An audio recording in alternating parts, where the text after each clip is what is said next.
நாங்க 3 பேரும் எங்க கிளம்பி போயிட்டு இருக்கோம்னா களக்காடுல இருக்கக்கூடிய ஐயப்பன் ஜுவல்லரிக்கு தான். அங்க போய் பார்த்தா அவங்க சாப்பிட போயிட்டாங்கன்னு கடை வேற க்ளோஸ் ஆயிருந்துச்சு. கொஞ்ச நேரம் வெயிட் பண்ணிட்டு இருந்தோம். அதுக்குள்ள அவங்களும் வந்து கடையை ஓபன் பண்ணிட்டாங்க.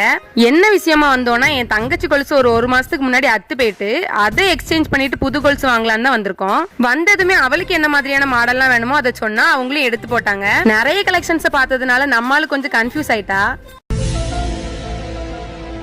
அது இதுன்னு யோசிச்சு ஆராய்ச்சி பண்ணி ஃபைனலா இதுதான் பிடிச்சிருக்குன்னு ஒரு கொலுசையும் எடுத்தாரு. ரெகுலர் யூஸ்க்கு தான் கொலுசு வாங்கியிருக்கவங்கனால கடையில வச்சு அந்த கொலுசு காலில் போட்டா அப்படியே அவங்களும் பில்ல போட்டு கொடுத்துட்டாங்க. கொலுசோட ரேட்டு 3000, எங்க பழைய கொலுசோட ரேட்டு 2400ங்கனால ஒரு 600 மட்டும் பேலன்ஸ் பே பண்ணிட்டு கிளம்பிட்டோம். வெளியே வந்ததுமே வெயிலுக்கு எதமா ஜூஸ் குடிக்கலான்னு பக்கத்துல இருக்க கடைக்கு ஜூஸ் குடிக்க போனோம். எனக்கு ஒரு ரோஸ் மில்க், எங்க அம்மாவுக்கும் தங்கச்சிக்கும் பாதாம் மில்க். அதை குடிச்சிட்டு அப்படியே அவங்களுக்கு பைசாவையும் கொடுத்துட்டு அங்க இருந்து கிளம்பிட்டோம். போற வழியில இந்த சமோசா கடையை பார்த்தது எங்க அம்மா கிட்ட வாங்கி தர சொல்லி கேட்டேன். எங்க அம்மாவும் வீட்டுக்கு பார்சல் வாங்கிட்டாங்க. அப்படியே நாங்களும் வீட்டுக்கு கிளம்பிட்டோம். ஓகே, பாய். நெக்ஸ்ட் வீடியோல பார்க்கலாம்.